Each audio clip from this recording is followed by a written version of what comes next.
So here's how to connect Apple Credit Card to QuickBooks.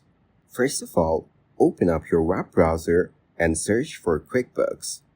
After that, you need to click on the first link on the results. Then, just buy a subscription or log into your existing QuickBooks account. Once you log into your account, you will get to see this interface. From here, what you need to do is go over to the left panel and click on Transactions. After getting to the Transaction section, you will get to see this option where you can connect a bank or credit card to get started. So, just click on Connect Account. After that, you will get to see all the available banks or cards you can add. And if you don't find Apple Credit Card here, you can click on the search bar and search for Apple.